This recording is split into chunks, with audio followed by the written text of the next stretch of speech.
was cold, Denver, Colorado, mid-November.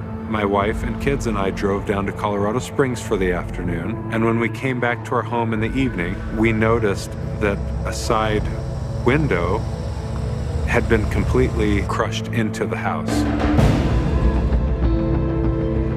And so we were surprised at that. I kept my wife and my kids in the car while I went into the front door and looked in the house really quickly and saw that our furniture had fallen over.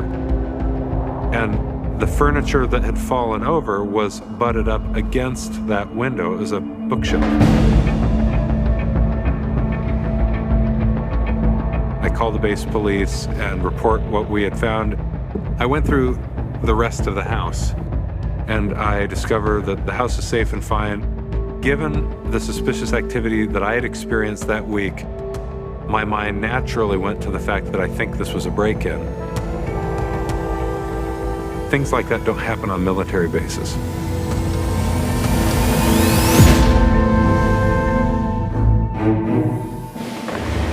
Recruits, recruiting goals, recruiters. Every branch of the military is struggling to meet its recruiting goals. The report from Senator Marco Rubio and Congressman Chip Roy accuses the Pentagon of weakening our armed forces by pushing leftist ideology on race and gender. What is critical race theory? I suspect it's not as major an issue as we've made it out to be in the media. And the United States Military Academy is a university.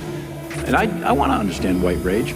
And I'm white. Extremism in the ranks. We are focused on extremist behaviors. Share your pronouns in your email. Initiate difficult conversations about racial and gender barriers. Our Army and my squad come from a diverse background. Inclusion and equality are what's important to us. That's how we'll win our nation's wars. We have been telling you about a Space Force commander. Fired as a Space Force commander after he made explosive revelations claiming that Marxist ideologies are invading the U.S. military. A mission of equity. Are you going to join the mission of equity? Can you define it? Lieutenant Colonel Matthew Lohmeyer can define it. He knows what that mission looks like. He was a commander in the Space Force. He was then fired for speaking out against the open political indoctrination that he saw there.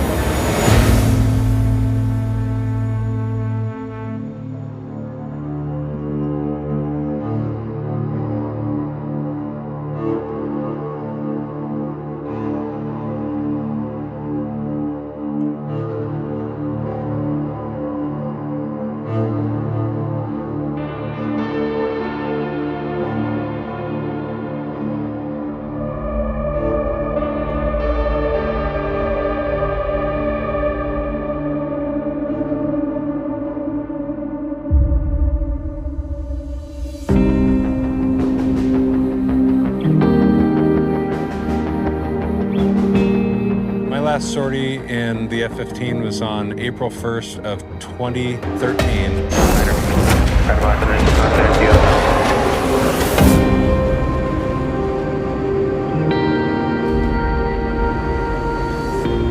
It's been over 10 years, and every time someone asks me if I miss flying, I get around an airfield and see F-15s flying overhead or hear jet engines.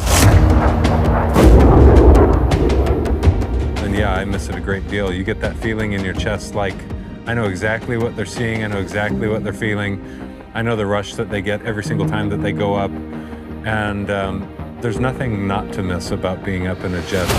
There's a more good hit. Mission RTB.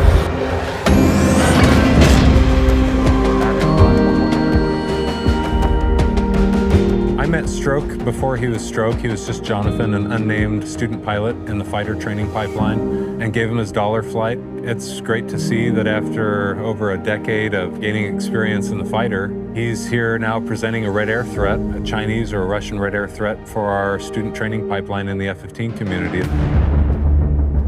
So it's really clear from Air Force leaders, and not just Air Force, the entire military is preparing for a fight against China. China poses the most consequential threat to the nation's national security. Growing tensions between the U.S. and China now extending to hundreds of miles above the Earth. They are the top threat to this country. President Xi is the most ideological leader that China's had since Chairman Mao. We go from day to day and talking to the American fighter squadrons that we're supporting. They will tell us what type of threat they want to fight, whether that's China and you accommodate or Russia. them. That's exactly right. Historically, we've been the best in the world because we've trained seriously and we've invested our best talent and an appropriate budget to allow the most experienced, talented Americans to sit in those cockpits and to develop a skill set that is uncommon. We've always historically cared about merit. Didn't necessarily get called merit throughout my career. You don't talk about merit in the workplace, but you do talk about being lethal. You talk about being excellent. You talk about being the best. That mattered, and it's what made the American military the most lethal military on the planet.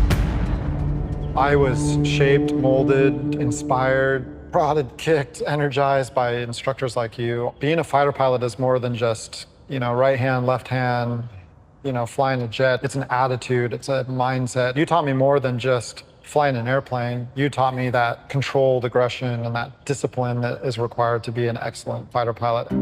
After I left the flying community, however, I came into what was then Air Force Space Command and later became the Space Force. And because the type of operations that we were involved in, as important as they were to the American people, there wasn't a sense of danger in the workplace like there is on the fighter flight line. And because that sense of danger was lost, it seemed almost inevitable that we were able to be more distracted by political discourse, by what was on the television in the military workplace. Thank you, George Floyd, for sacrificing your life for justice. Because my black life matters and so does my voice. So what you're gonna do right now... Peaceful demonstrations against police violence and systemic racism. Whether it's the pandemic or whether it's the virus of racism. That's when in my career I began to notice that we were starting to be divided by political discourse. And it only got worse with time, especially after the Biden administration came in. I'll be reaffirming the federal government's commitment to diversity, equity, and inclusion, and accessibility, building on the work we started in the Obama-Biden administration.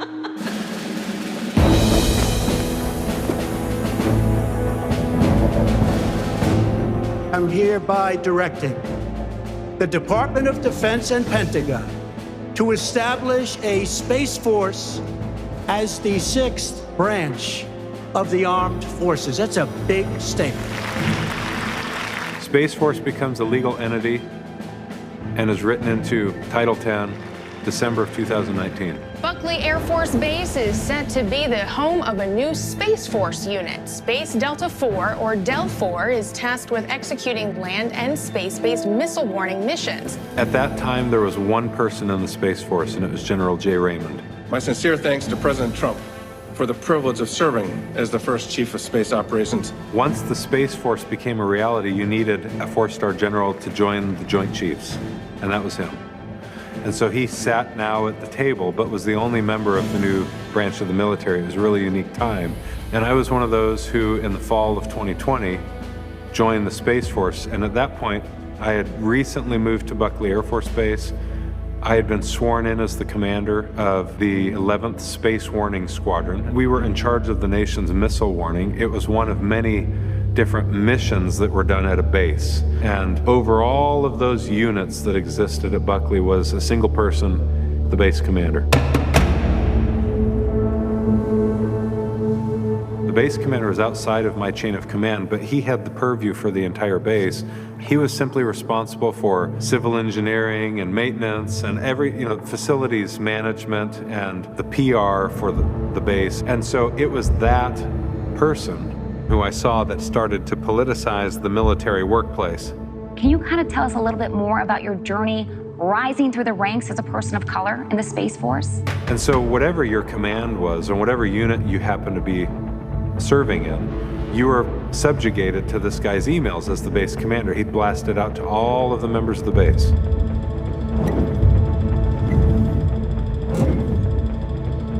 He would have weekly town halls and talk about race identity politics, critical race theory, white fragility, white supremacy. You're to watch certain YouTube videos, certain Amazon Prime documentaries, Netflix documentaries to learn about your white guilt, your white supremacy.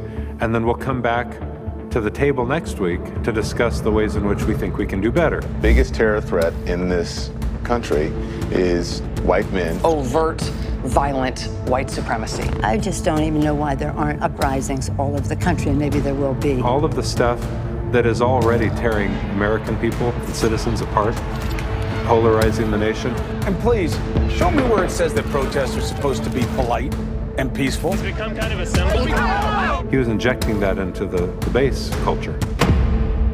And what was so hard for your typical service member in trying to push back against someone like that is that we had recently begun to create a climate of fear so that if you're a white male, you don't dare try and hold a black female accountable in your unit for something she's done wrong because you might be a racist. If your black base commander is telling you that the founders are evil and you're a white male, you don't stand up and say, "Sir, I respectfully disagree with you," because you're afraid you'll be labeled a racist. The circumstances, politically, socially, culturally, had changed in the country, and now the political animal inside of him came to life. And he had the stage, the bully pulpit now, available to him to talk about what he really truly cared about, and it was fighting racism. But what he meant by that was that if you're white, you're a part of the problem, and he let the base know that. Like so many other families that lived on the base, my wife and I knew this problem was going to come to a head. Someone needed to speak up.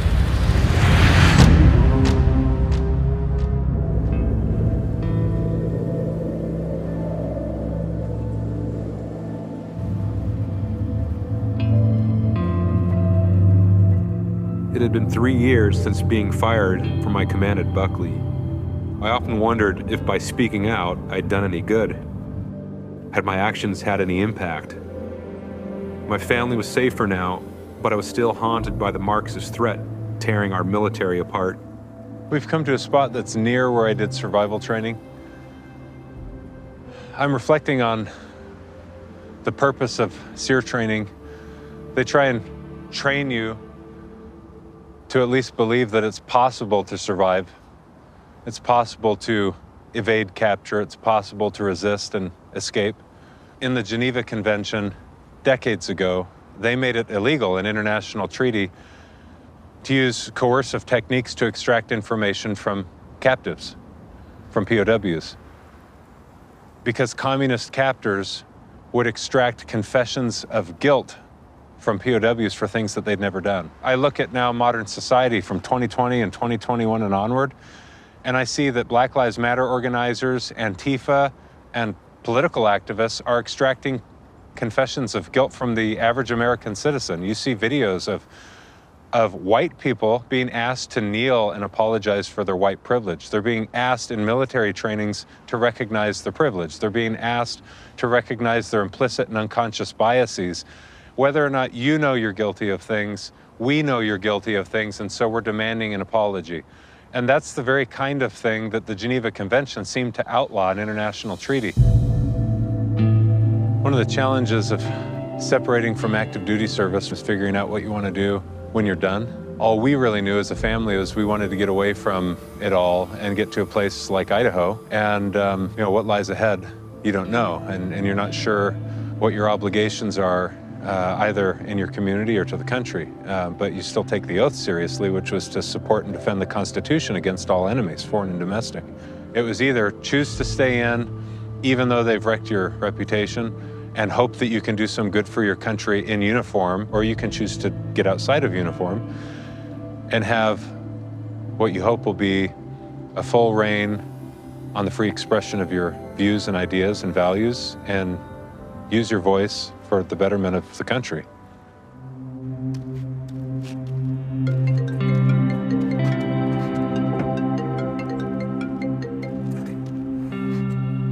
Hello. Hi, I'm calling from Congressman Glenn Grothman's office. Is this Matt Lohmeyer? Yeah, this is him. Great. We're scheduling a hearing with the House Oversight Committee. The chairman would really like you to come to D.C. Well, I can't say much at the moment, but Congressman Grothman's office called and wanted to talk about a congressional hearing. So I guess I've got some things to think about. Well, when I was General Raymond's aide-de-camp and there were active, ongoing conversations about the stand-up of a new branch of the military for space, we traveled nearly 30 times to Washington, D.C., both to the Pentagon, to the White House, and to other offices in Washington. Now, I reflect on the possibility of heading back to DC in a civilian capacity and what that would mean for my family. So I guess I've got some things to think about, and I need to talk to Sarah.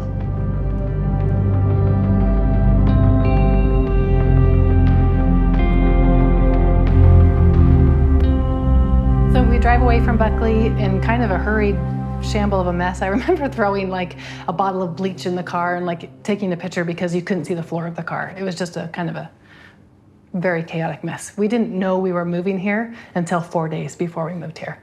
So it was a pretty emotional roller coaster of a time. But we pull into town and there's a bunch of people on the side of the road doing some kind of a parade, freedom something, with flags and red, white, and blue shirts on. And my children said, why are those people doing that? And I got a little emotional. I said, because they love freedom. And having just come from a place where, as an American who experiences freedom all the time, you don't realize until something's taken away. But I did feel like some things were taken away at Buckley. And so it was a foreign feeling to me. And so coming here felt like a breath of fresh air. Those days that were passing, I remember feeling almost like I could tangibly tell that there were hairs losing pigment in my head, my jaw, it was a very stressful time. Manageable, and frankly, a part of the reason it was manageable is because you have in your life a support group that is your family. It's your wife. My wife's trustworthy, and so to have her support means a great deal. If she said, I think you're off your rocker, then that would have meant something to me too. It would have probably meant I was on the wrong path. Being more introverted makes it harder when the world's trying to get your attention, and especially that Saturday that the news broke of his story, and the whole world seemed to be trying to get a hold of him. Big developing story tonight surrounding Air Force Commander Lieutenant Colonel Matthew Lohmeyer. The man I'm interviewing today has 1,200 hours of flying a T-38 as an instructor pilot, followed by the F-15C. This is not just anybody we're talking about that served the military. Colonel, I know that there are people who are very unhappy that you have written this book and that you've taken a public stand, and they have relieved you of your command at the Space Force. But I also want to believe that while there are some folks upset at you, I want to believe that there are a lot of people who are deeply grateful. And maybe they're not saying it publicly yet. I hope they will. But they're saying, Matt, thank you. Patches that have pilot wings on them mean a great deal to you because you had to go through your pilot training to get the patch. This is my Fighting Cock's name tag that I wore in Okinawa, Japan. You have your normal name on there, Matt Lohmeyer, with some kanji beneath it. And on Fridays, you wear a patch with your call sign on it, Cutter. Let's say you're on a deployment and there's a bunch of people from various communities around, and you're walking around with an Eagle driver patch on your shoulder. Everyone knows that you're in an F-15 squadron, you fly the greatest fighter in the world. That's why that patch matters versus a young Matt Lohmeyer patch that everyone is given when they show up to learn how to fly the T-6 in pilot training, whether or not they've performed. Basically every unit you show up in, there's certain patches that you wear that identify what your new fellowship or brotherhood is, and everyone takes pride that they're a part of that clique. And that's good unifying identity politics. It's like you belong to a fraternity that worked really hard to get here, and you have something to be proud of. You've accomplished something, so wear the patch. You've accomplished something, so wear the wings. And one of the things that DEI does to absolutely destroys is meritocracy. It's like, hey, we're interested in equity, which really means forced equality of outcomes. And when you force equality of outcomes, you strip merit out of the picture, and people don't know whether they earned the badge, so to speak. Everyone gets an award. There's no disambiguation of the Fighting Cocks. They're all a brotherhood, whether they're male or female, black or white. What you knew is you wore the same uniform, flew the same jet, did the same mission, and that lethality mattered, and that was all that mattered. Lethality mattered, period. And if you wanted to compromise on that, you might as well, hang up your helmet bag and your helmet and throw your wings in the trash can, because you're no longer useful to the community.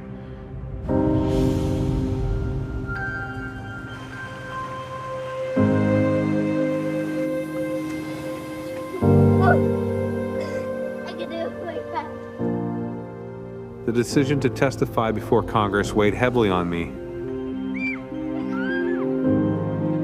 I knew it would put my family in the bullseye of the military establishment.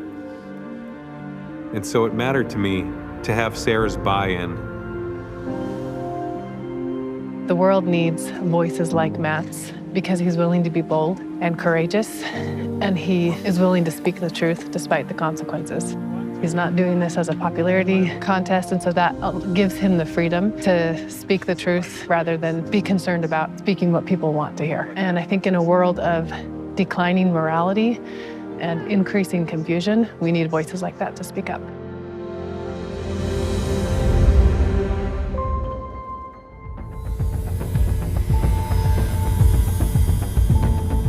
One of the things that I had seen early on, I'd probably been in command for a week, and one of the chaplains on the base stopped by to visit and introduce himself.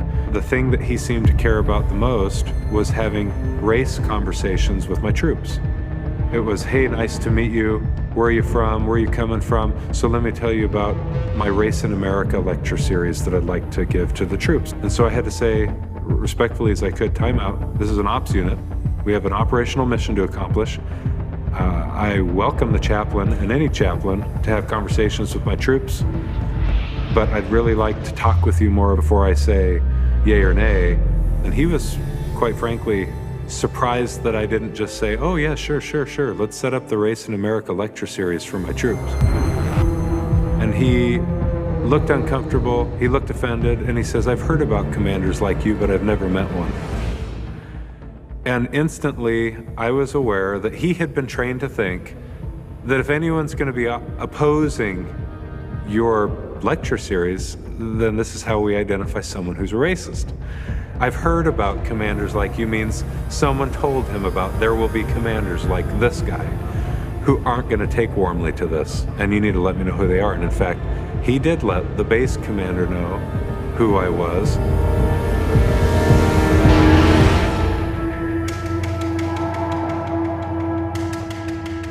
We scheduled a follow-up visit, and I kindly invited the chaplain, asked him to tell me about his Race in America lecture series. And first, I'd like you to define for me what you mean by racism. I'd like to understand where you're coming from before I approve anything for my troops. This isn't going to be a mandated training, but if you want to set this up and I'm going to allow my folks to go to it, I'd like to understand where you're coming from personally. And he says, well, basically all whites are racist. I said, I don't agree with that, and that view is not welcome in my unit. So we've got people of every race. You've got people of various family backgrounds, economic backgrounds. They're all here in this unit, and the chaplain needs to make him or herself completely 100% available to every one of my troops without creating any unnecessary, uncomfortable friction because you're wanting to preach politics or a personal belief system that you've got and foist that upon them. I said, so not only is that view not welcome, it's racist. I said, to impugn guilt to a group of people based on the color of their skin, regardless of anything they've ever done, is the definition of racism. And he says that's not possible and blacks can't be racist. He was very disappointed when he left the office because I told him I would not agree to having those lectures for my troops. He then started inviting only the black members of my unit to join him at the chapel to have conversations, to talk about how they could fight white supremacy. And he's doing it with the help of the base commander. At our base, the base commander was the driving force. He was the ideologue who was pushing a particular political agenda. He had plenty of material to grab from online, but it simply wasn't a part of the military workplace until this kind of thing started happening. There are some now common household names for people that have been paying attention, like Ibram Kendi, who wrote How to Be an Anti-Racist, and Robin DiAngelo's White Fragility, and Ijeoma Oluo's So You Want to Talk About Race. These kinds of books started to be handed out as reading assignments with the expectation of discussion. And if you spend any time in these books, they're hate-filled and they're racist in and of themselves. And there's this adamance that it's okay to demonize an entire group of people based on not what they've done, but because of who they are accidentally, almost as it were, by nature, their skin color. We continue to have weekly town halls to discuss race. There was just an extra edge of politics tied to everything this guy was doing. Well, I gave feedback to my supervisor, who was a colonel, who said, I used to be the guy's vice base commander. He doesn't take warmly to feedback. I'd recommend not bringing this up with him. I thought, okay, well, then I'll file a formal written IG complaint. The golden age is a choice. A choice to cherish the greatest gift we've been given. Waking up every day an American citizen. It flows from our founding fathers. Through our grandparents. Through our parents. Through us. To future generations. Our heritage is our future. The golden age is a choice.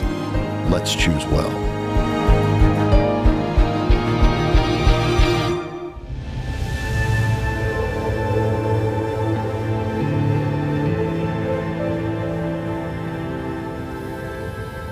In preparation to testify in DC, my first stop brought me back to where my career began. I needed to meet with a mentor who understood the threat we face and what was at stake. General? Hey, Matt. Welcome back to Colorado. Thanks, sir. Every service member, sir, takes the oath to support and defend the Constitution against all enemies, foreign and domestic. What you don't spend a lot of time necessarily thinking about in uniform is what a domestic enemy is. And I've taken interest in your Flag Officers for America letters, and most recently, one in May of 2023, in which you specifically mentioned Marxism and diversity, equity, and inclusion. And I'm planning on potentially submitting that letter as a part of the record when I go to testify before Congress. The overarching theme in all these letters is our constitutional republic is in great peril, great danger, because of the forces coming from socialism and Marxism within our own government. Challenges everything our Constitution stands for, and that then becomes not a foreign threat, which we normally focus on to the military. It becomes a domestic threat because it's internal. In many ways, this memorial to the fallen Air Force Academy graduates who were killed in Southeast Asia symbolizes really what it's all about in terms of self-sacrifice and the courage it took to do what they did. Throughout my 32 years in the Army, 22 of those we've been fighting Marxism. We had a very hot war with Korea, as you know, in the mid-50s. And during that war, we lost about 37,000 brave Americans killed and a lot more wounded. Fighting what? They were fighting the North Korean communists and the Chinese communists. So fast forward about 10 years, we're in Vietnam. And who are we fighting there? Communist Viet Cong, Communist North Vietnamese, supported by who? The Communist Chinese.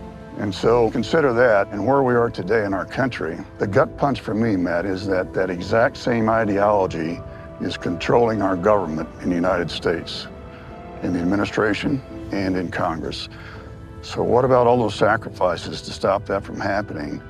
And now it's come home to our own country over a period of decades. That's hard to take. Absolutely. How do you justify those losses?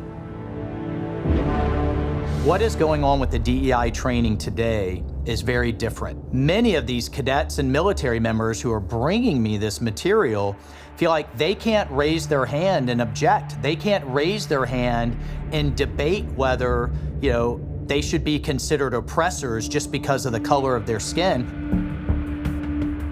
I'm a cadet at the United States Air Force Academy in Colorado Springs. The Academy considers me a minority, but I'd like to consider myself an American. Even before I showed up for basic training on the first day, I remember in my email getting a notification saying that I had to go through a course on diversity and inclusion. And it was a really big surprise to me because I wasn't even here yet. They show us a video, and it takes you through a scenario where college students are hanging out, and then they mention going to a Black Lives Matter rally. And then one of the students decides not to go. And then they ask him why he's not going and frame him intentionally as a bad guy. Essentially, we have D&I briefs maybe about twice a semester. One of our diversity and inclusion trainings, we had a set of slides that were telling us don't use words such as mom and dad, use words such as parent 1 or parent 2. Don't say colorblind. When that slide came up, everyone was a little surprised, wondering why can't we say these words? What's wrong with this? We all have a mom, we all have a dad. What's hard is that coming into the military, I was so excited and knew this was going to be the rest of my life. But knowing what I know now, it seems like I want to do my time and then get out. This isn't really the military that I thought I was going to be. I thought our military were supposed to be apolitical, but it feels like they're becoming so interlaced that I wake up and it's just politics all day long. You know, it's interesting. You don't see a lot of people in academia with service records. They don't tend to go into the armed forces. They don't tend to come from the armed forces, so they can hold interesting ideas. If you're being told when you enter the armed forces to look at your fellow service members by their race or ethnicity or gender or creed or some other category, you're not looking at them in the right way, which is who is competent and who is not competent in order to serve with you. When you're in a hostile environment, let's say in Kabul, Afghanistan, right, it really doesn't matter what books you read that happen to be popular at a university campus, and the results of that can be catastrophic. The individuals in question may die, others may die, and our U.S. may be compromised from a national security perspective as a result of that misplaced focus.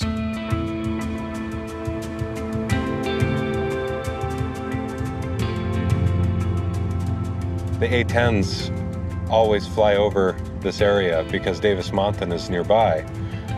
And occasionally my mom would point to the A-10s flying overhead and she said, "Hey, maybe you'll fly one of those planes someday." I didn't believe that, and I didn't have any interest when I was young in flying those planes, but maybe my mom wondered or felt like maybe that was in my future, and it turned out it was.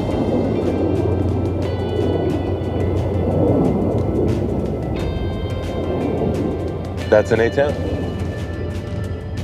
Growing up in Arizona was influential in my decision to pursue a military career. Hello. Mom, Sonny. And ironically, it was at my parents' house that I decided to walk a path that would ultimately end that career. When I sat down to write the book, I knew exactly what the book needed to be about, and it was the Marxist roots of critical race theory, which had so infiltrated the diversity, equity, and inclusion complex. All of the trainings that we were receiving on the base, all of the homework assignments we were getting, all of the ideology I saw on display, I could so clearly trace to Marxism and Marxist ideology because we know from, at least from history, where that impulse leads over time, and it's to violent revolution. The outcome is certain if we don't abandon the course. And so I thought, I'm going to write a book about the outcome. The outcome is violent revolutionary conflict in this country. Marxism is the name that it's taken on since Karl Marx and Friedrich Engels wrote the Communist Manifesto in 1848. But it's far more ancient than that. The oppressor versus the oppressed narrative shows up at the very beginning of the Bible when you've got a fraternal conflict between brothers and the adversary of men's souls whispers in one's ear, you've been dealt with unjustly, you've been treated wrongly, and you can use violence to take back what rightly belongs to you. That is Marxism in a nutshell, and it's a story as old as recorded human history. I remember some conversations I've had with relatives, a retired Air Force and airline pilot, and when he heard about Matt's book and saw the stink it was making, made comments that, you know, he needs to shut up and get his pension. And I think that's the overarching thing, that people are so worried about losing something like that, which is a huge thing Matt gave up, and he knew he was giving it up. But he knew that if he didn't speak up, no one else was going to speak up about that. And I think it's because he has a love for his God and his country, and I'm sure it's a scary, scary time for Matt. It's all on him. He's not getting a weekly paycheck or a monthly paycheck. Housing's not paid for, and it's a scary time.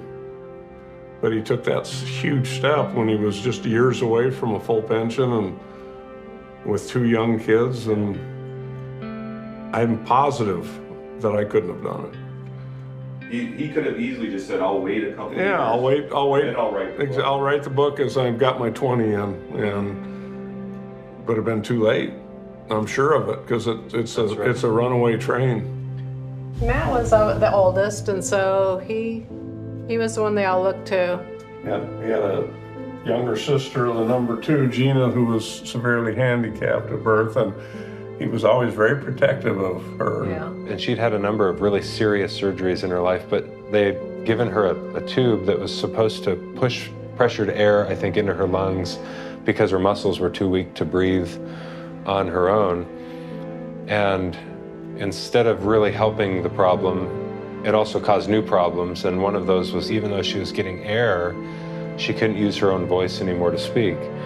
I think that they thought they had hope for a little bit more for her, but once she had it, it was really downhill quicker at that point. And that's when she said, well, it's okay. So we gathered the family and said goodbye.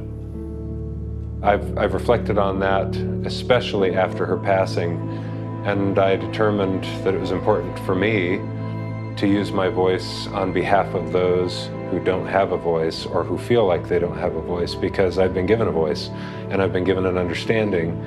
And so my sister was a tremendous influence on me in that regard.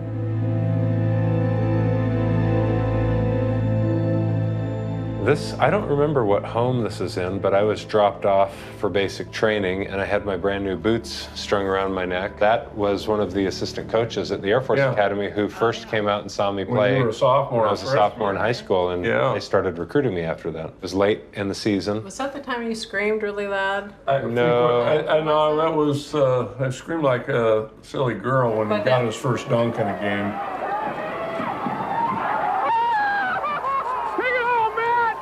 When other colleges came to watch, I didn't necessarily have the best games of my life, and Air Force, I always played pretty well. And so it was meant to be. This is my graduation from the Air Force Academy in 2006. I just knew he was going to be great. I knew he was going to become someone great. I always knew that. We felt that he was somebody special who would be a leader of people, and he's lived up to those expectations and his potential. This was right after I graduated from the Air Force Academy and put on my first flight suit that didn't fit very well. And came home to Tucson while it was snowing outside. Snow in those mountains behind us.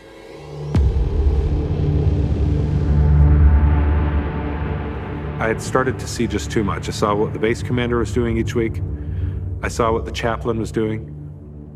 That other commanders at the base were complaining about the effect it was having on their troops. There was a division that it was causing. I had various service members sitting down with me in my office, coming to me and saying, "Hey, sir, you got a minute to talk?" I'd sit down with them. They'd say, if they're white, "Hey, I didn't sign up for this, and I'm certainly not a racist, and I'm tired of being called a racist." I had 2 black service members sit down in my office say that they were participating in black-only events. They weren't sure what to think about them. They weren't sure what to think about their country anymore. They were either hating the trainings we were getting or were buying into it and were starting to be suspicious of or skeptical of others in their units. I called General J. Raymond. I shared with him, in essence, very specific details about what I'm sharing with you. A month later, in September, President Trump issued an executive order banning critical race theory and any and all diversity and inclusion trainings in the military workplace and in the federal agencies. I'm guessing that Trump was getting that feedback not just from Jay Raymond, a member of the Joint Chiefs, but also from other agencies in the federal government, and that's why he issued the executive order. After having seen his defiance of an executive order that came from President Trump and his demonization of President Trump and his cabinet for being white, which he did with his civilian employees in his office, he had all of the white employees in the office, civilians, gather around and he showed them pictures of the Trump cabinet and asked them questions, what's wrong with the picture? And the answer was, the correct answer, which none of them were willing to say, was that they're all white. This is abusive, racist, discriminatory behavior. It's illegal in the military and he should have been fired for that behavior. Now, he wasn't, and he was defying the executive order, and so I determined, I thought, for crying out loud, the commander-in-chief issues an executive order banning this stuff, and he can't knock it off. So I'm gonna put in writing a really concise, well-documented complaint about what is happening only at this base, what I'm seeing, and I'm gonna list 24 people as witnesses on this complaint, both who would know what's going on and agree with my assessment that it's toxic and divisive, and people like the chaplain who have an entirely different view than I do, but who are also aware of what's going on, because every one of them needs to be investigated and asked the questions to get to the bottom of what the base commander is doing. General Stephen Whiting gets the complaint. Unfortunately for me, it's November 18th. The presidential election debacle was ongoing, and there was a bunch of arguing about that, not on our base, of course, but just among the American people. And he and his team in the IG office decided that they would sit on that complaint and not interview anyone until they could know for sure what the election outcome was going to be. When the count is finished, we believe we will be the winners.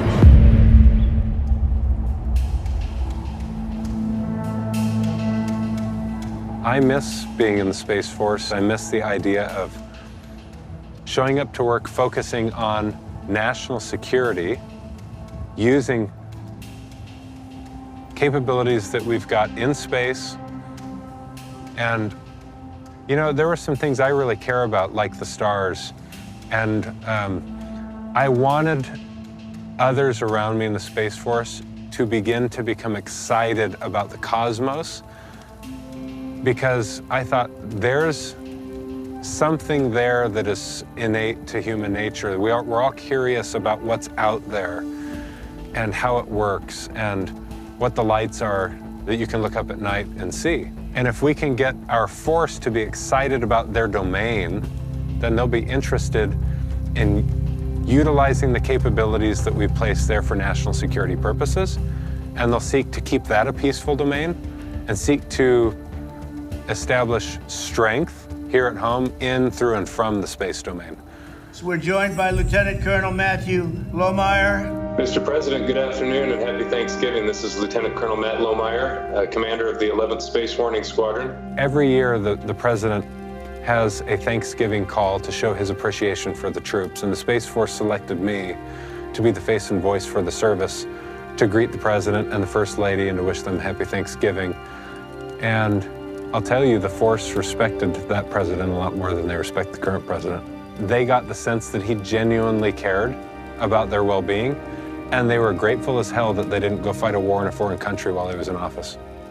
There is a declining morale and a discouragement because we get overextended on the world stage for purposes we don't understand.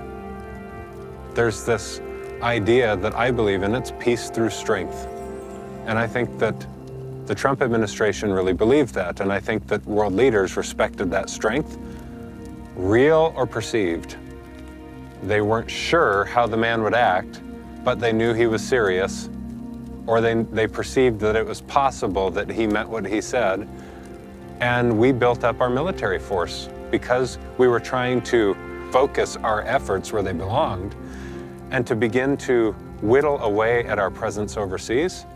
That's a policy decision. The military man or woman doesn't think a whole lot about it, but what they knew is that they were starting to come home and focusing on building up a more ready force.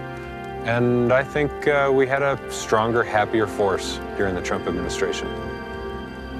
We need good people in uniform. We need good people to run for office. And I really believe that with all of my heart. But we need national repentance, because I don't think that decent people in office or decent people in the military or new military policy matters without a repentant country. Alexander Solzhenitsyn said the same thing. He had wondered for so long what it was that caused the demise of old Russia, brought in communism, and he writes about it, and his works, his marvelous literature facilitates the collapse of the Soviet Union. And people had said, oh, we've forgotten God, and he says, I need to spend some time thinking about it and writing about it and exploring this, and after much exploration, he said there's no better explanation than men have forgotten God. So that's why I care about what's happening up here, because it just so happens I think God's letting us know that in his own way as well. And then there are certain individuals who also have an obligation to ask others to repent or be destroyed.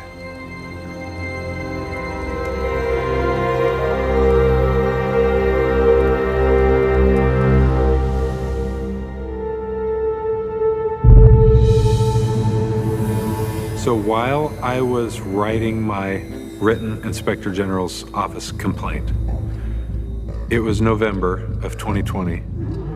I was concerned about some of the suspicious behavior of a particular chaplain that we've talked about at the base. One time I was there in the building late at night when he came in. I found that chaplain snooping around my ops building well after hours. I mean, chaplains do not stay at work past business hours. And at 5:30 at night, 6 at night, he was found snooping around my building. It was a locked building, and you have to have the code or a key to get into the building. He didn't live on the base. He had no business being in my building after work hours, and he was there twice in 1 week. This was while I was writing a formal written complaint, and I listed 24 witnesses, and I had made multiple copies of it because I was aware of this. I had booby-trapped my office. I had put tape in certain places on certain doors, and I'd put everything in its place, and I let 2 senior enlisted leaders in my unit know that I was doing this because sometimes they have access to my office. I said, don't go into my office.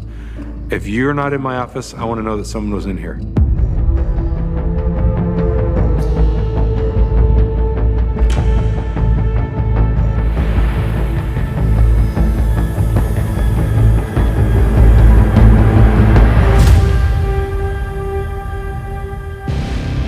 Around those few weeks, I confronted a woman who was always following me around in front of my unit.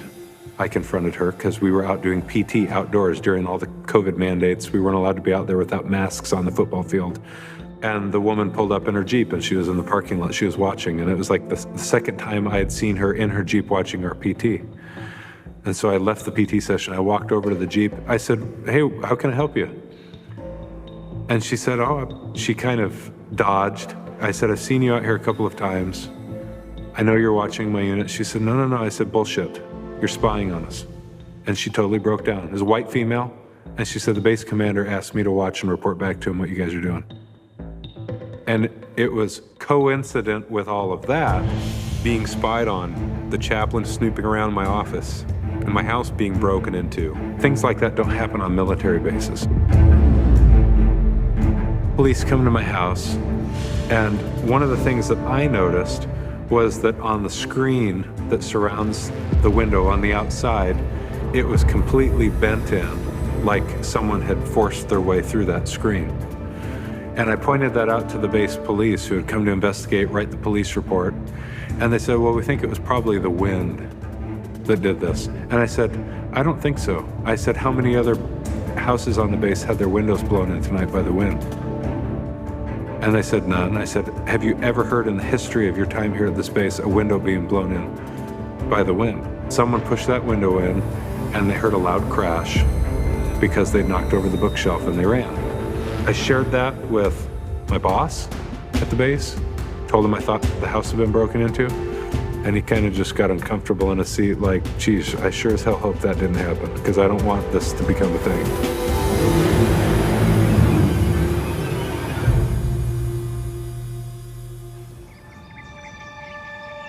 Since the founding of America 250 years ago, many things have changed. The homes in which we live, the clothes we wear, the jobs we hold, the conveniences we enjoy. But some things never change. The commitment of husband and wife, the importance of passing along our values to our children, the rewards of service to community and country, the faithfulness of God. Some wonder how America has thrived for so long and how we can ensure she continues to. As long as we keep first things first, we've only just begun. America, the beautiful.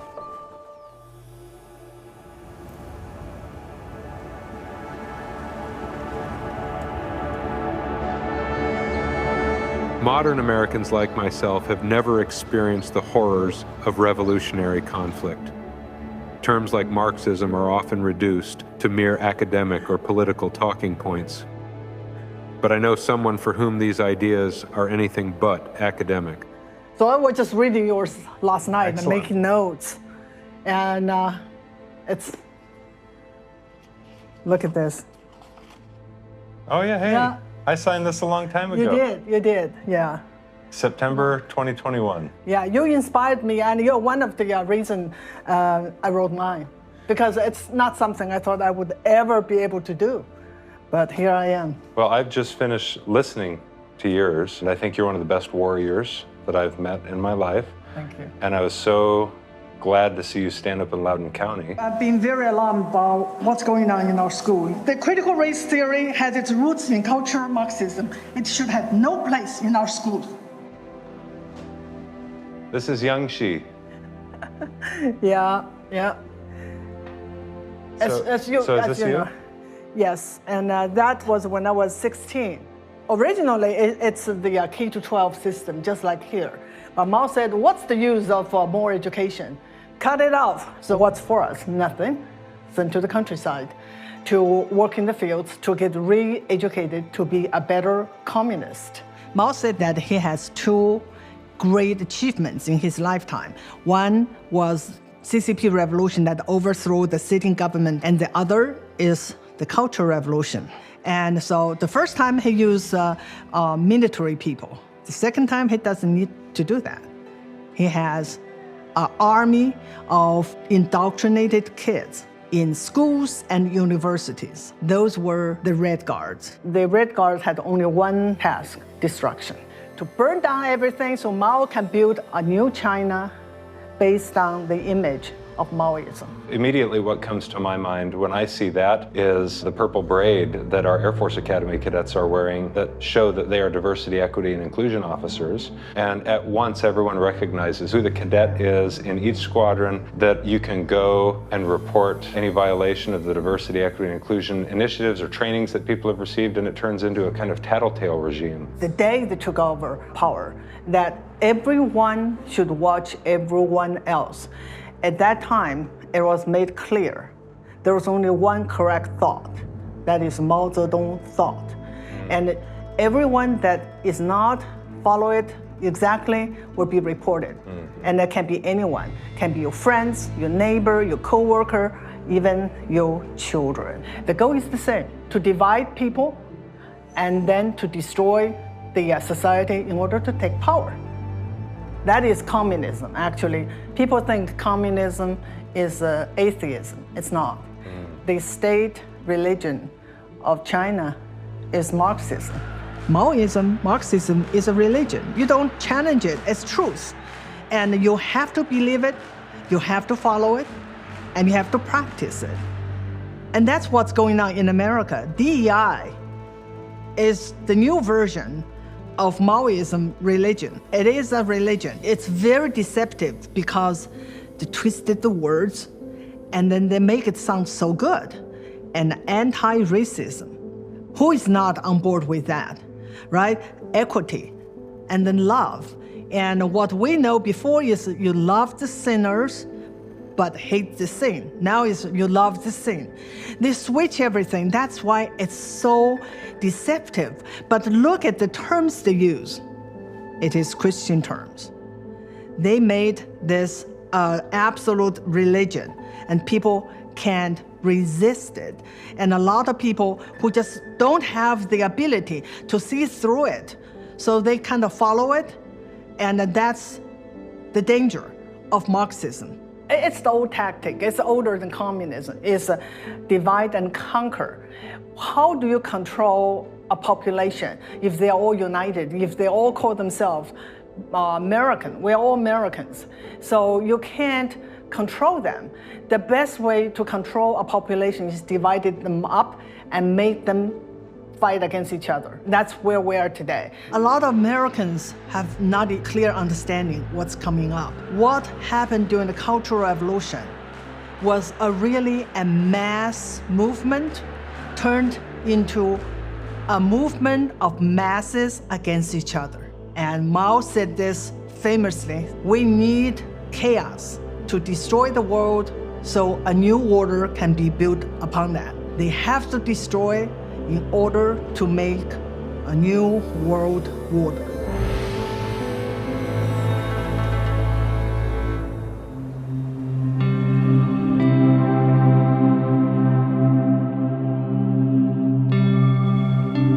Padre. Thanks for having me. Hey, thanks for coming. Yeah. Welcome to the Hill Country.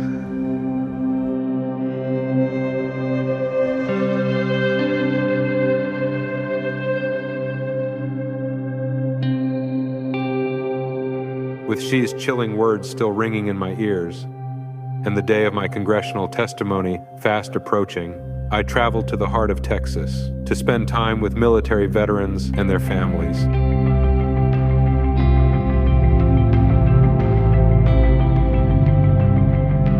So much trust has been lost among the veteran community, and I wondered how we might regain it.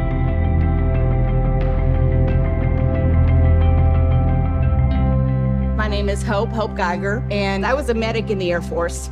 Absolutely loved it. When I became a medical instructor, I started to see how important it was for these young kids to actually understand what it meant to be in the military. The military is not about a job.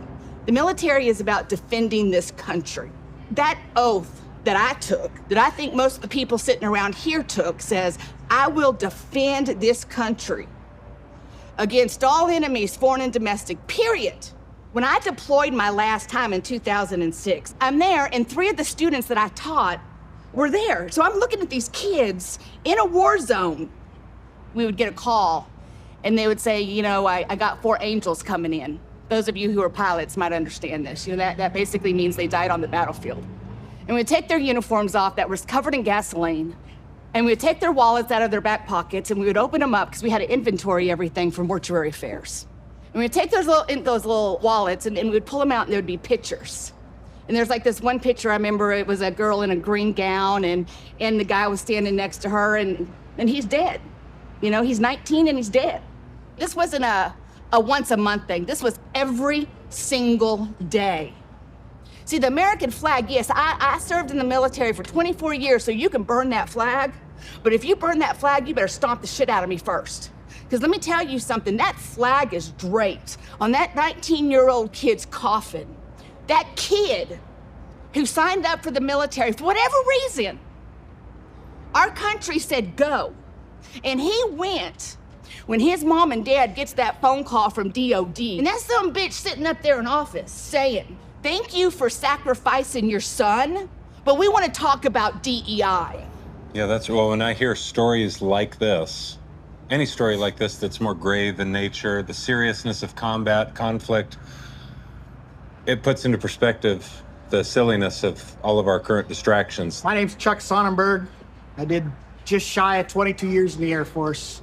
My last couple of years, the Army, they were short on human intelligence. So 50 of us Air Force people volunteered, and we went to Fort Huachuca for 7 months of training to learn how to do it, and then we went to Iraq and did interrogations. Yeah. When I retired, I went and taught there. And I always tell people, all you had to do was have the MOS and be alive, and you get hired. Right. That meaning some instructors were not very good. And one of the reasons I left is because the battalion commander started telling us we need to pass basically almost everybody. We're so mad about this because intelligence collection isn't something you just let anybody do. They need to have a clue what they're doing, or more people are going to be in Hope's morgue. As you mentioned earlier, we've got an oath that our service members take to support and defend the Constitution against all enemies, foreign and domestic. Much easier for me to think through some of this as a civilian than it ever was when I was in uniform. It's easy to pinpoint foreign enemies to the Constitution. Who is it that we compete with on the world stage for particular political aims that lead to conflict? That's one thing altogether. It's an entirely different matter to think through the question, and you never do when you're in uniform, who are our domestic enemies? Because it's always political, because war is political. When you start to realize, at very least, that regardless of one's political affiliation, they should all view Marxist ideology as a domestic enemy. And to write a book and be fired for it because it's politically partisan. It's like, well, really? So which side of the political aisle says that's their worldview? How is that politically partisan to attack Marxism?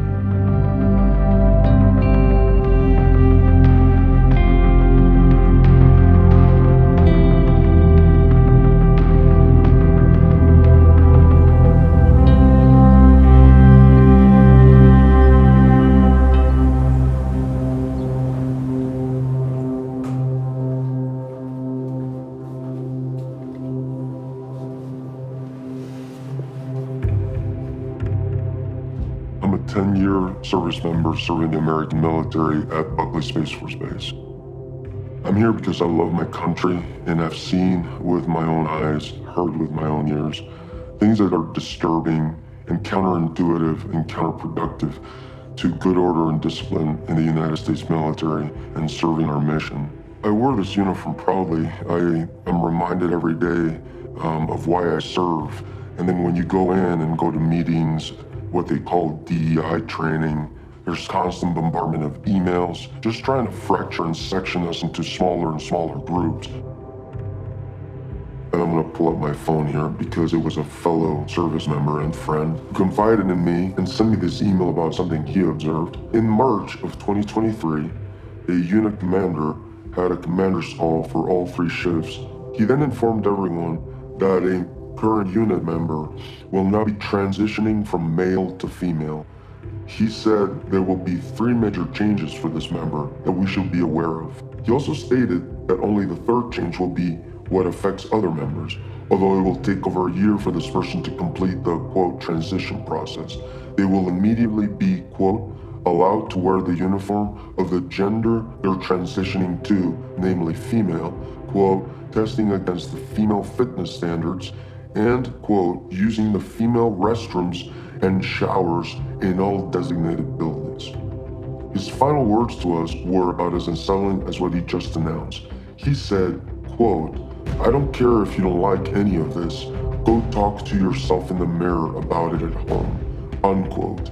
Diversity happens as a byproduct of meritocracy. And if you have meritocracy, that's what we seek to do in the military, is it doesn't matter as long as you're a law-abiding citizen and as long as you're being given lawful, legal, and moral orders, then you follow them. If it deviates from that and seems and apparently fractures a unit cohesion, then it's antithetical to what we're trying to do. It's counterintuitive, it's not good for the mission, it's not good for our morale, it's not good for our country. And once the enemy comes knocking, we're gonna be in a world of hurt. January 6th happened, 2021, and January 7th, I received a written response from General Stephen Whiting dismissing my complaint. I reached out to other people that I had listed as witnesses on that complaint, including my own Colonel 06 supervisor, and I said, by the way, you don't know that I submitted this written IG complaint, but I listed you as a witness. Were you ever interviewed as a part of an investigation? And the answer was no. No one had been interviewed, including me, the person that filed the complaint. That it's unthinkable that someone who alleged illegal racial discrimination, me, would never have a phone call or an interview set up with a 3-star general who is allegedly to be investigating the complaint. The fact that there was an election going on heightened the political sensitivity of senior military leaders and was really, in my estimation, probably the driving force behind whether or not they'd actually look into my allegations and investigate anyone and interview anyone. And the fact that he was black and I was a white commander who was complaining. I mean, all of those things never mattered before, but they all of a sudden mattered in 2020 and 2021. The colonel who ran the Space Force IG got a phone call from me before I submitted electronically and by certified mail my formal written complaint. He then reached out to me after he had received it and said he was in receipt. Then he consulted the 3-star Stephen Whiting, and I expected what would then follow.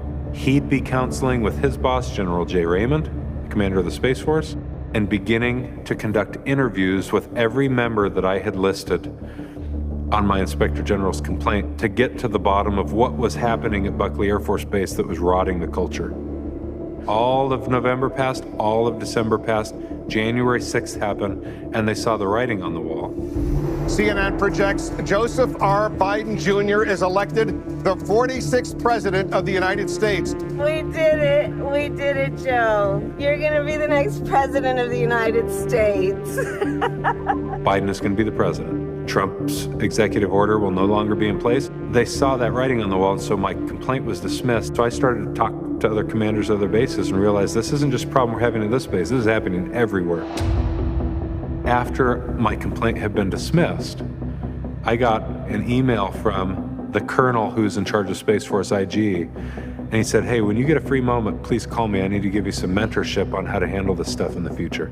Meaning, I can't believe you submitted a formal written complaint against the black base commander. And so instead of doing the right thing, which was to hold a politically activist-based commander accountable for his activism to his whole base. They dismissed my complaint, and the same day that I got that written letter, January 7th, the base commander promoted to 1 star. My poor wife was one of the few people on earth I was having ongoing conversation, dialogue with about the stress of the workplace because of the political nature of the workplace. That isn't a conversation that a commander, in the seat I was in, can have with the members of my unit. I can simply try and shield them to the best I can. So December, as far as this stuff goes, it was relatively quiet, with the exception of the conversations I'm having with my wife. But life was very busy. I was still a full-time commander of a unit. We had a mission to accomplish, and we were always doing missile warning, and there was a lot of highly classified things we're doing, and senior leaders in the government were taking interest in what I was doing. And meanwhile, the morale at the base is tanking, and my thinking was, at that time, I really think I'm gonna write a book about this if they don't take action. That was the very beginning where the thought settled on me and never left. And the writing process gets underway actively and full-time in my free time after that complaint was dismissed.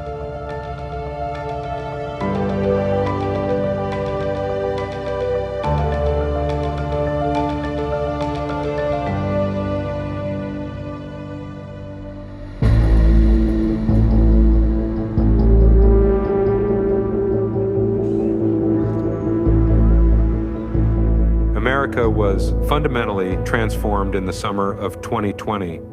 A landmark death occurred that was leveraged by domestic enemies and was used for revolutionary purposes. I felt compelled to see its aftermath at ground zero for myself and asked a couple of friends to join me. So Minneapolis has always been a liberal city. It's always been Democrat run. But what changed, especially here, at post-George Floyd, is it's become an activist city. So it was that group that post-George Floyd actually voted to disband our police department. We'll talk about a fearful prospect for the inner city to lose their police force. Right. The people that get hurt the most are the people they claim to be wanting to help the most.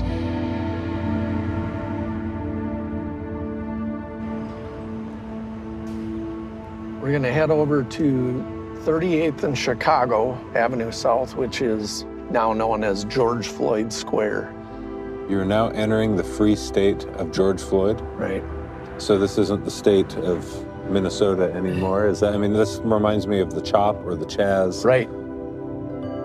It's like we've claimed this territory.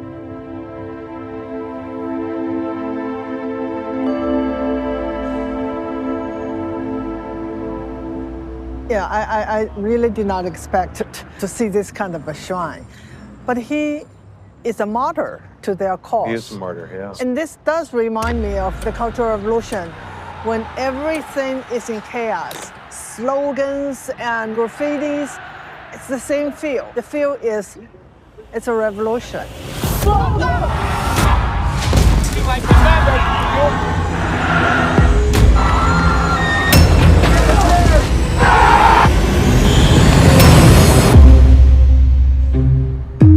To me, this is the spot that they declared open war to America. Who's they? They, the Marxists, the communists, BMMers, Antifa, social justice warriors, the extreme left, the progressive, put them all together. They're not gonna stop. And everyone beware. They're not gonna stop before Election Day in November, and they're not gonna stop after Election Day. And please, show me where it says that protests are supposed to be polite and peaceful. They're not gonna let up, and they should not. If I was a historian 50 years from now, 100 years from now, writing about the decline or the collapse of America, you'd have a chapter in your book about the events of 2020. And that's when I saw it show up for the first time in the military as well.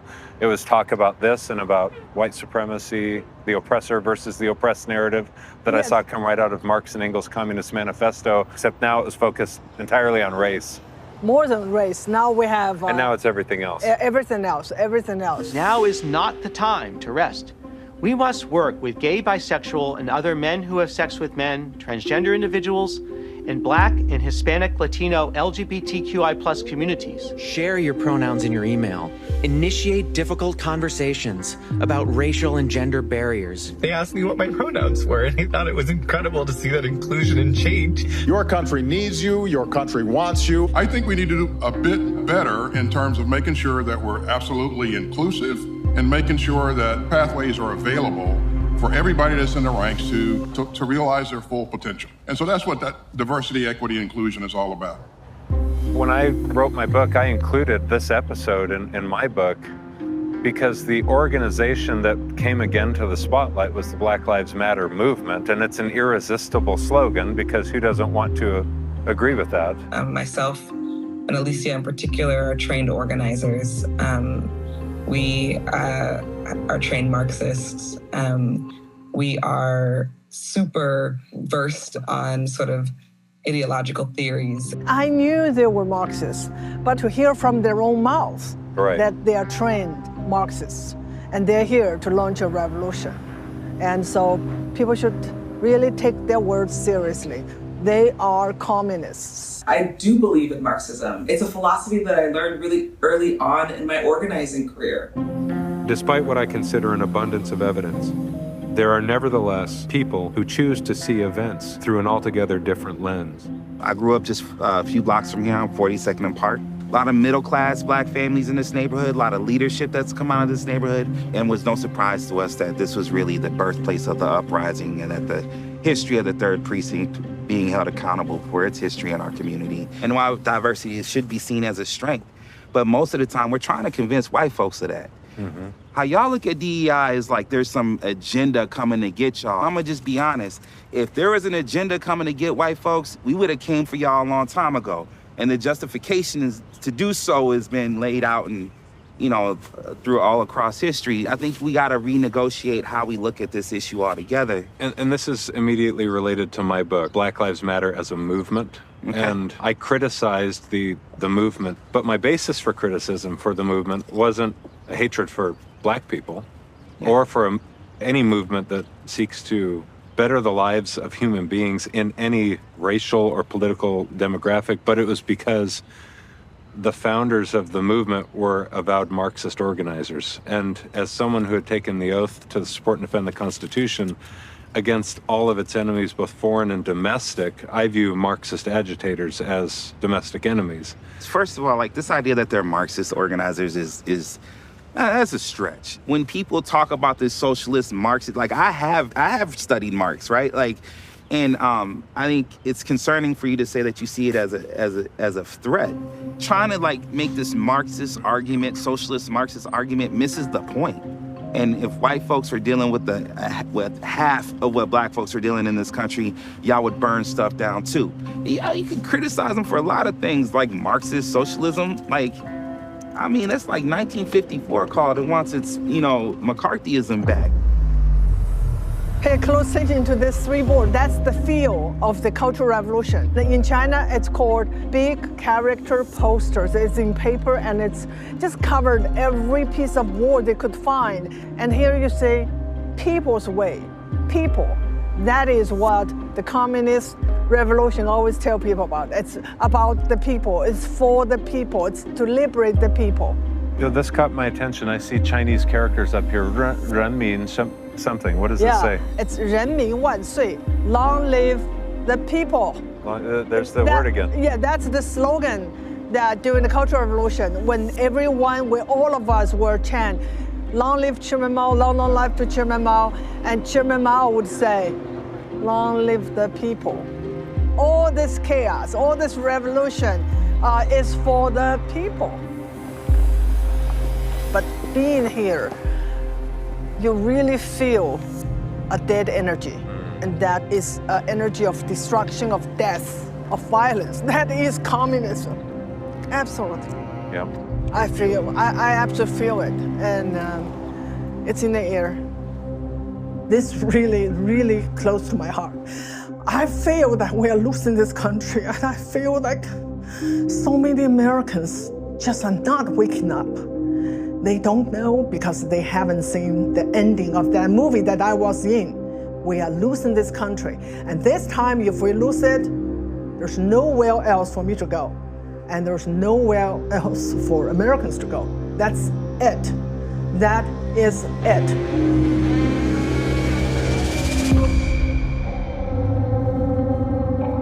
On Friday, May 14th, I went home for the night, and I had just published my book several days earlier, and I was wondering when this was going to come to the attention of senior defense officials. And I got a phone call from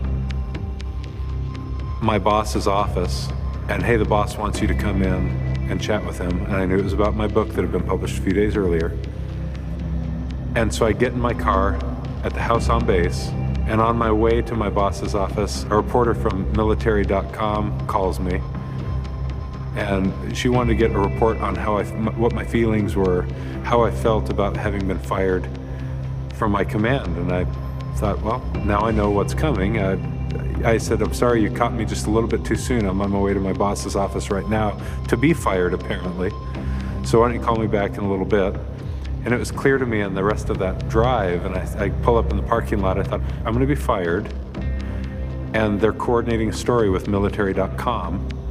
I don't know what that story looks like, but she got her timing wrong, and she thought I'd already been fired.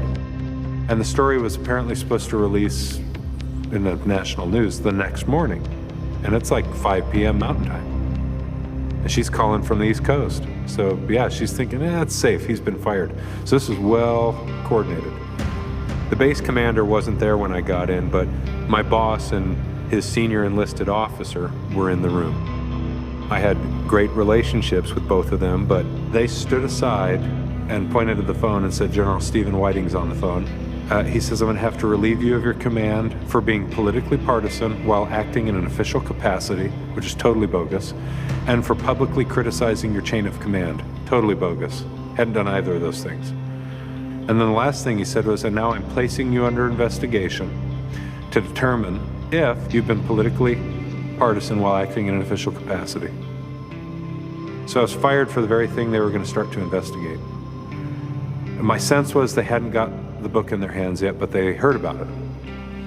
And what they would have found when they opened the book was that in 3 places, starting with the copyright page, was that it says these are my own views and not the views of the Defense Department, the Space Force, yada yada, the whole legal jargon that was required, that I was advised to put in the book. And they probably realized right then that they were in big trouble. That I wasn't a political animal, that I wasn't publicly criticizing my chain of command, that I hadn't denigrated the Secretary of Defense or the sitting Commander-in-Chief, although many other people were doing just that in the former administration, by the way, and that's okay. And as I walked out of my boss's office after being fired, I turned my back, I walk out, I didn't have any questions from my boss. I was actually blown away that it had happened so quickly without them even being able to get their hands on my book. And that black senior enlisted leader shouts after me, he says, Colonel! And I turn around, he sticks out his arms. And he just was speechless. He had tears in his eyes. He comes and gives me a big hug, and he squeezes me tight. He says, I love and respect the hell out of you.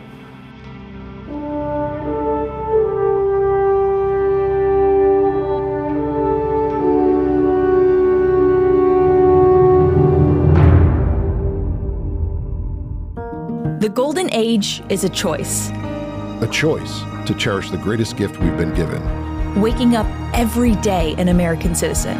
It flows from our founding fathers. Through our grandparents. Through our parents. Through us. To future generations. Our heritage is our future. The golden age is a choice. Let's choose well.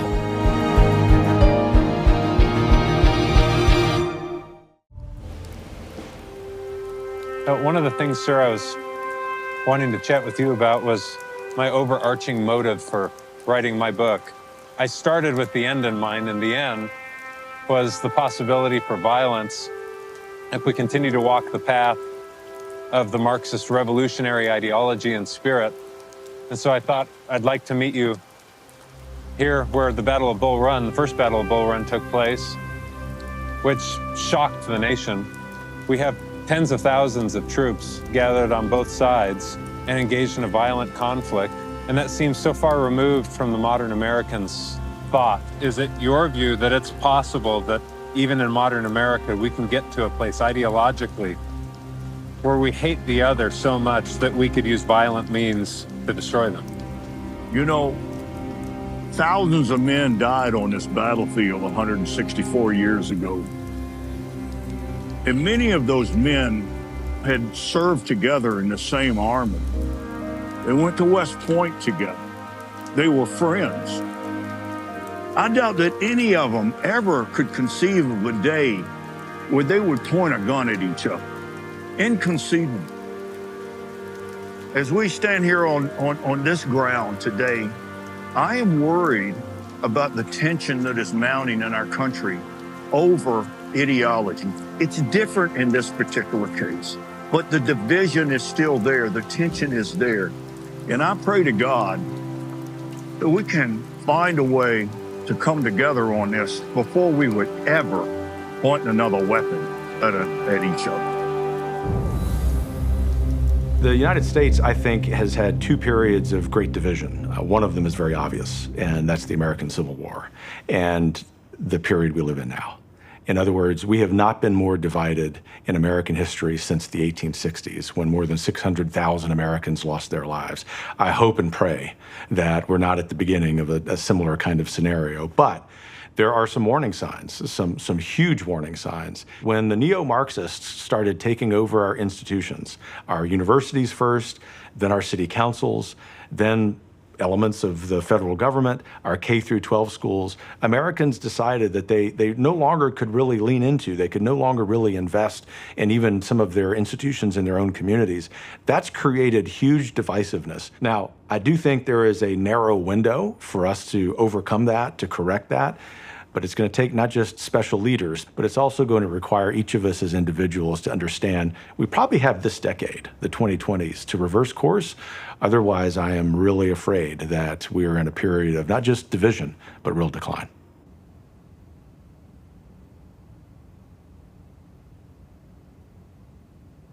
I'm hoping I get asked the question what our active duty military members are concerned about. And you know what's interesting about all of this, now it's been 2.5 years since I was relieved of my command, and I'm showing up to testify before Congress. I reflect back onto that time with Jay Raymond, and none of the things about which I'm testifying tomorrow before this subcommittee of the House Oversight Committee were ever discussed by senior military leaders while I was Jay Raymond's aide.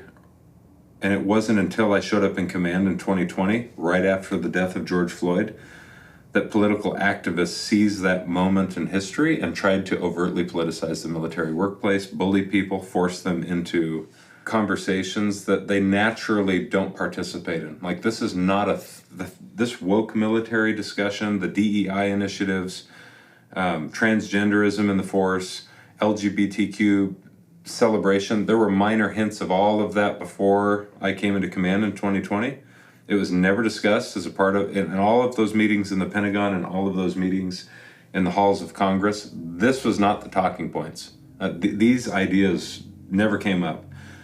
So one of my biggest concerns, and let me just say this, like, that weighs the heaviest on me is disappointing those who are still in uniform, who hope that someone with authority and with knowledge can accurately serve as a voice for them. Because so often those in uniform don't feel like they have a voice because they're supposed to be apolitical. And so you get this opportunity that apparently is the kind of once-in-a-lifetime opportunity to speak up on their behalf as a civilian, not wearing the uniform of your country. You don't want to disappoint those people.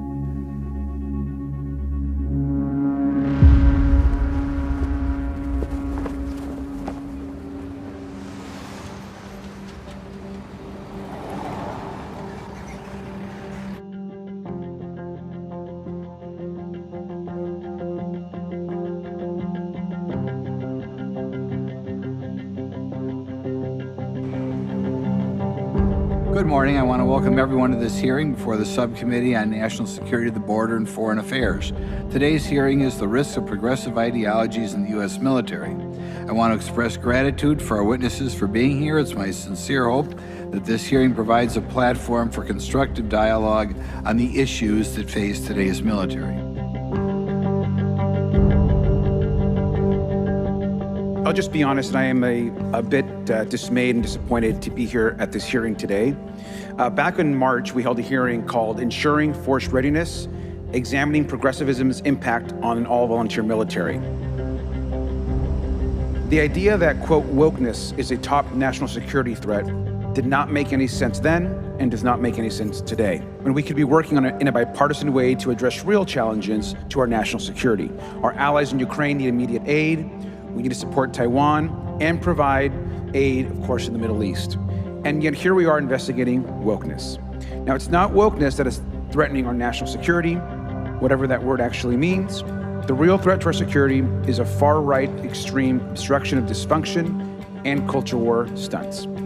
This hearing is disappointing, but I look forward to working with our chairman and hope there can be bipartisan solutions. I yield back.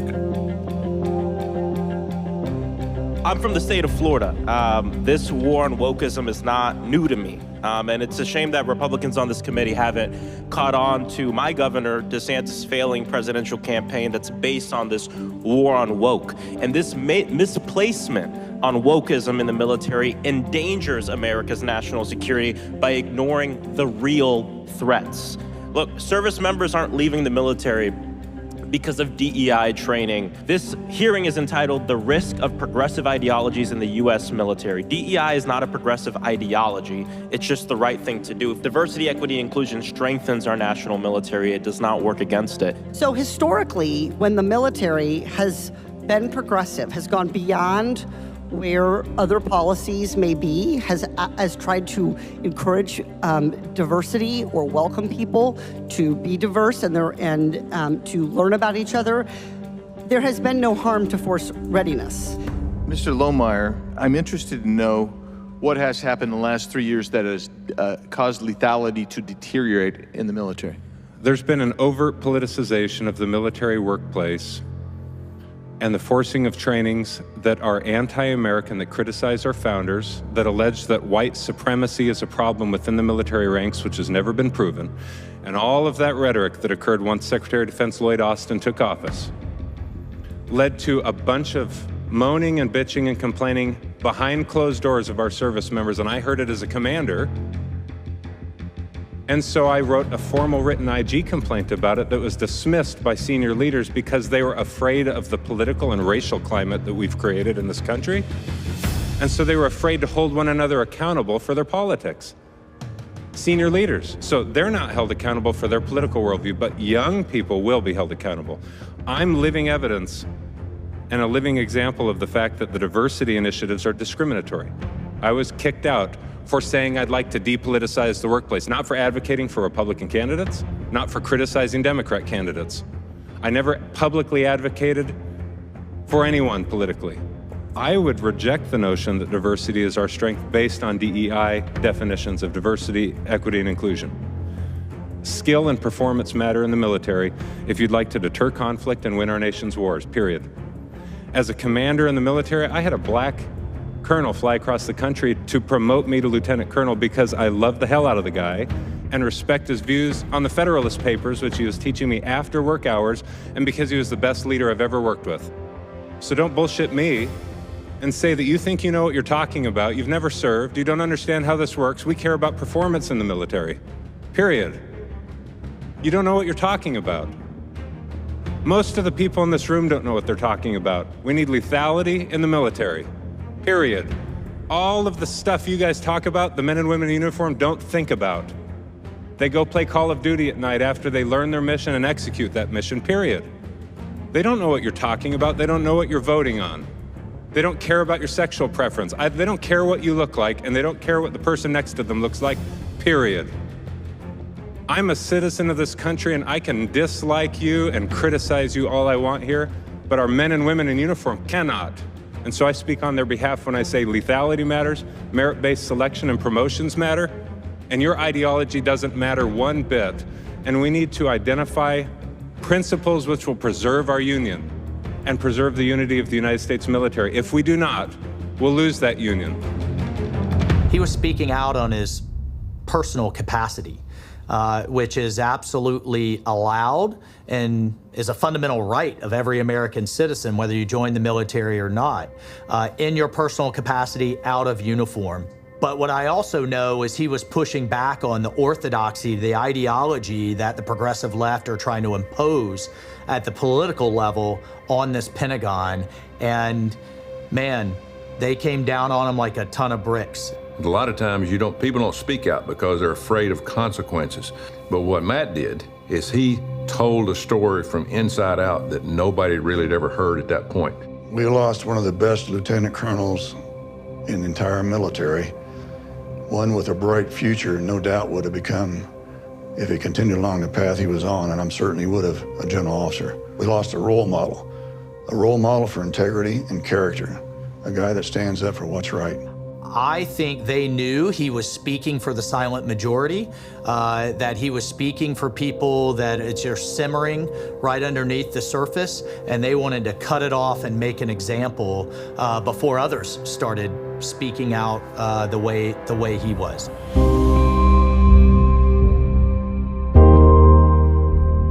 One of the greatest obstacles to the success of a Marxist revolutionary cause is a strong, united military force. And when you see that the military is now subject to the same dividing, polarizing forces that the rest of the American people are being divided by, you know your country's in trouble. The reason I needed to speak up was first and foremost because I took my oath to support and defend the Constitution seriously. And when you take the oath, you sign up to defend your country against its enemies, both foreign and domestic. And so, at some point in the service member's career, they have to grapple with the question of what is a domestic enemy? And how is it that anyone has ever taken the oath to defend the Constitution against its domestic enemies is to actually, practically speaking, do that thing? That's a hard question to answer, especially for a military service member whose expectation is to be apolitical. When the domestic enemy tends to be political in nature. And when we've got people who are parroting Marxist narratives of American history that are anti-American, that tends to have, as a consequence, the detriment of military morale, that tend to have, as a consequence, division in the military workplace, and that tend to erode our readiness and lethality, I deem that a domestic threat. And so I chose to speak up about it. Thank you, Mr. President. We now have time for one last question. Make this a good one. My name is Matt Lohmeyer. I was an Air Force F-15 pilot, and I was a commander in your newly created U.S. Space Force. I am also the first veteran of the Space Force because under the Biden-Harris regime, I was fired from my command and lost my pension for criticizing DEI trainings that were rampant in the military. Those trainings are still dividing our troops, and thank you for saying you would fire those few woke generals who are a big problem. They're gone. I'm going to suggest that it might, in fact, require ongoing oversight and a persistent, consistent, watchful eye within the Pentagon to ensure this monster never returns to the Defense Department. Will you consider establishing a special task force, office, or position to ensure that these monsters never return to the Defense Department? You know what I'll do? And I'm pretty good at this stuff. Sometimes you get it wrong. I'm going to put you on that task force. I think it's good. Not going to do better than him. I'll put you on. Make sure you give the name. Thank you. Beautiful. Right? I have your approval. Yes, sir. I have your approval. We're not going to get better than him. You're right about it. You're right. 100%. Thank you.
The Heritage Foundation is proud to support CallSignCourage, a powerful story about service and love of country. The men and women who serve our nation, who wear the uniform, whether on active duty or as veterans, represent the very best of America. When someone puts on that uniform, they make a solemn promise to defend our Constitution and the nation we cherish. Lieutenant Colonel Matt Lohmeyer took that promise seriously. A decorated Air Force pilot and Space Force commander, he spoke out when political ideology began creeping into our military, and he paid a price for it. He was removed from command and made an example of. CallSignCourage tells his story, a testament to conscience, moral courage, and the willingness to stand for what's right, even when it costs you everything. Our military exists for one reason: to protect the American people and win our nation's wars. It is not a laboratory for social experiments or political agendas. That's why the leadership of President Trump and Secretary Pete Hegseth is crucial. They're restoring a merit-based, mission-first military, one focused on strength, readiness, and when necessary, lethality. Matt Lohmeyer's journey from being silenced to serving again in national leadership is more than personal vindication. It signals a renewed embrace of patriotism and principled service in America. Heritage is honored to support a film that captures this pivotal moment. Because this isn't just one man's story. It's the story of a nation stepping into the dawn of a new American golden age.